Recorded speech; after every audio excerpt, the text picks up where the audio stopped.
रेखा अपने बेटे मयंक की बात को बार बार काट रही होती है और उसकी एक भी बात सुनने को राजी नहीं होती। मैं तुझे कितनी बार मना कर चुकी हूँ कि तू काम करने वाली लड़की से शादी नहीं करेगा तो नहीं करेगा, और अगर तूने मेरी बात काटी ना तो अच्छा नहीं होगा तेरे लिए। माँ, आप मेरी बात क्यों समझ नहीं रही हो? मैं स्वाति से बहुत प्यार करता हूँ और बाहर काम करने में बुराई क्या है?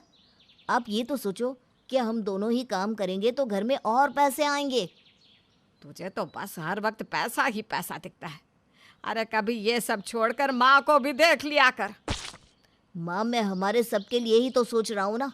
अब खुद बताओ, अगर हमारे पास भी बहुत पैसा होगा, किसी चीज़ की कोई कमी नहीं होगी तो कितना अच्छा होगा ना। मुझे अच्छा या बुरा कुछ नहीं पता।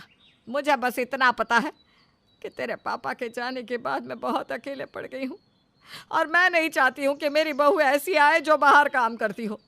मैं तो इतना ही चाहती हूँ कि बहू ऐसी आए जो घर को और तुझे संभाले। माँ, आप मेरी बात समझ क्यों नहीं रही हो? आपको स्वाति से अच्छी बहू मिल ही नहीं सकती और मुझे स्वाति से अच्छी पत्नी नहीं मिल सकती। वो भले ही कितनी अच्छी क्यों ना हो, लेकिन मुझे बहू तो हाउसवाइफ ही चाहिए। मुझे नहीं चाहिए कि मेरे घर में कोई ऐसी लड़की आए जो घर से ज्यादा ऑफिस को संभाले।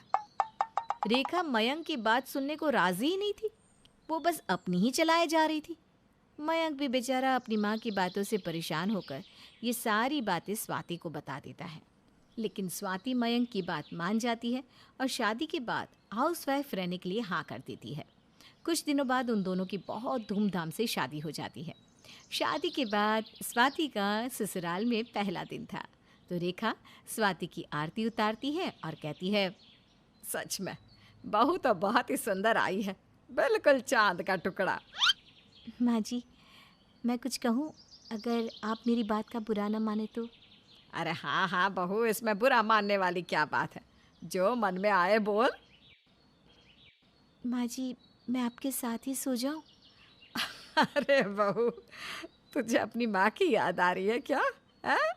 इसलिए तू मेरे साथ सोना चाहती है ना? कोई बात नहीं बहू, तू मुझे अपनी सास नहीं बल्कि माँ ही समझियो, और कभी भी अकेला महसूस मत करियो। जी माँ जी। शादी के बाद स्वाति हमेशा अपनी सास के साथ ही रहती है। ये सब रेखा को कुछ दिनों तक तो अच्छा लगता है, लेकिन अब वो धीरे धीरे थोड़ा बहुत तंग भी होने लगती है। कुछ दिनों बाद रेखा बाजार जा रही होती है और पीछे पीछे स्वाति भी आ जाती है। तभी रेखा को उसकी पड़ोसन कांता मिलती है। अरे रेखा, ये क्या तूने अपने पीछे दुम लगा ली है? दुम? कैसे दुम? नहीं तो मेरे पीछे कोई दुम नहीं है। ये दुम नहीं है तो क्या है? अरे जब से तेरी बहू आई है तब से तू कभी अकेली दिखती नहीं। जहाँ भी जाती है वहाँ तेरी बहू हमेशा तेरे पीछे पीछे। तो हुई ना ये तेरी दुम? हो गई खुशी बहू, मैंने तुझसे कहा था ना कि तू घर पर रह, फिर तुझे मेरे पीछे पीछे आने की क्या जरूरत थी? तुझसे थोड़ी देर भी अकेला नहीं रहा जाता क्या? माँ जी, मैं थोड़ी देर क्या, एक सेकंड भी आपको अकेला नहीं छोड़ सकती। अब आप खुद ही बताओ, जब से ससुर जी का देहांत हुआ है तब से तो आप अकेली ही रहती आ रही हो ना। लेकिन अब क्या ज़रूरत है अकेले रहने की? अब तो आपकी बहू आ गई है ना आपके साथ रहने के लिए। ये बहू नहीं बल्कि मेरे जी का जंजाल बन चुकी है। हर वक्त बस पीछे पीछे घूमती रहेगी। अरे इतना तो सामान नहीं होता मेरे साथ जितना ये रहती है। अरे वाह, क्या बात है, क्या बहू पाई है तूने। सच में बहुत किस्मत वाली है तू। तेरी बहू तुझे थोड़ी देर के लिए भी अकेला नहीं छोड़ रही। खुश गम मुझसे ही पूछो, आखिर मैं वाकई में खुश हूँ या बस एक झूठी हंसी है ये, जिसके पीछे का दर्द बस मैं ही जानती हूँ। अरे क्या रेखा, क्या बकवास किए जा रही है? कैसा दुख, कैसा दर्द? अब कुछ नहीं, तू नहीं समझ सकती मेरा दुख। चल बहू तो मेरे साथ। रेखा इतना कहकर अपनी बहू को वहाँ से लेकर चली जाती है। हर वक्त रेखा की बहू चिपकी रहती थी। अब ये बात रेखा को बहुत तंग करने लगी थी। कुछ दिनों बाद सुबह सुबह रेखा टॉयलेट में हल्का होने के लिए जाती है।